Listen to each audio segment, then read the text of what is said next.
Good Omens has been struck by a petition asking for its cancellation. Unfortunately, Amazon Prime might not even decide to produce Season 2. Find out the reasons for that decision in our video. Why did Neil Gaiman decide to do this show? Which fan-favorite characters were cut from it? And why might we not get any more screenplays from Gaiman for the next few years? How Good Omens became a show.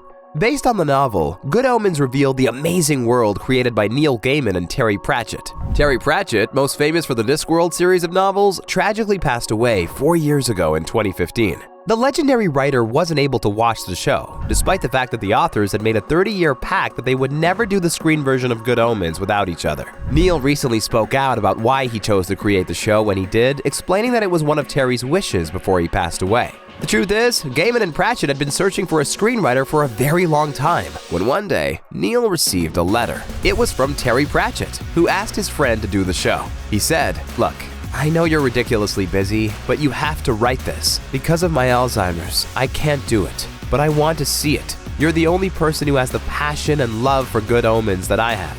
You have to do it so I can see it." How could Neil Gaiman refuse? Neil immediately started the production of the show. However, he later said, "I wish it had had the happy ending of Terry being able to see it." But very shortly after he wrote that letter in 2015, Terry went into a coma and died. It was really hard to make the screenplay amusing, even though the original book was hilarious and even kind of absurd. It wasn't easy to find the funny because my funny had just died, Neil Gaiman concluded. The showrunner created a unique TV show with enchanting chemistry between the main characters. Aziraphale and Crowley care more about each other than their own sides, although neither of them would admit it, Neil Gaiman confessed. Cut. Good Omens has nearly all the characters from the book in it, except for the fan-favorite biker gang, who follow the Four Horsemen of the Apocalypse. Why did Neil Gaiman cut the other Four Horsemen of the Apocalypse from the production? Of course, it all had to do with money, and Neil Gaiman had to make the tough choice of which part of his beloved story to exclude. Gaiman explains, in a reflection in the Good Omens script, that it is a rule of filmmaking that no matter how much money you have and no matter how much time you have, you never have enough money and you never have enough time. Neil also explained that the other Four Horsemen had been cast and they were actually terrifying. But then, a few days before our read-through, we needed to shave several days off the schedule, along with a healthy amount of the budget. And I gritted my teeth and began to cut. The fans already knew that this group is the biker gang members who decided to follow famine, pollution, war, and death on what they thought was their final ride. What about Season 2? Let's be honest, the production of the second season is very unlikely. To start with, Amazon still hasn't made a decision on whether to continue the show for a second season, and they will most likely decide not to. Even though the show has plenty of fans, Amazon will probably decide against the production of Season 2 if Gaiman refuses to be the showrunner. Neil Gaiman put his heart and soul into this project, and that took him a few years. When asked by Express.co.uk at the world premiere of Good Omens if there would be another series, Gaiman said he would not be involved in it. He said, "So far, Good Omens has taken me 4 years, or 5 years since I promised Terry I'd make it." Gaiman's last book, Norse Mythology, was released in 2017.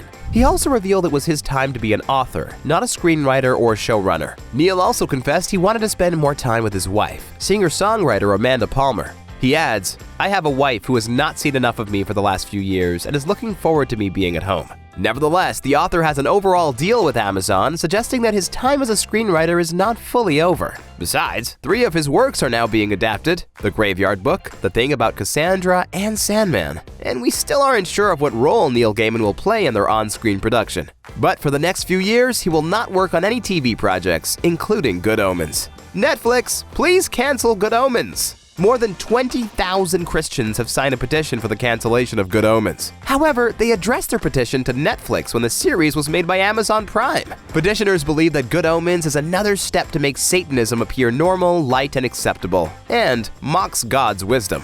God, they complain, is voiced by a woman, Frances McDormand. The Antichrist is a normal kid, and moreover, this type of video makes light of truth, error, good, and evil, and destroys the barriers of horror that society still has for the devil. Of course, Gaiman answered them on Twitter. "I love that they are going to write to Netflix to try and get Good Omens cancelled. Says it all, really. This is so beautiful. Promise me you won't tell them?" Netflix also tweeted their response, promising not to make the show anymore. Amazon tweeted at Netflix a few hours later and informed them it would take Stranger Things down if the rival streaming service canceled Good Omens. Did you enjoy Good Omens? Who's your favorite character? Thanks for watching. Don't forget to subscribe to our new channel, Ossa'm Movies, to watch some analyses of your favorite movies and TV shows.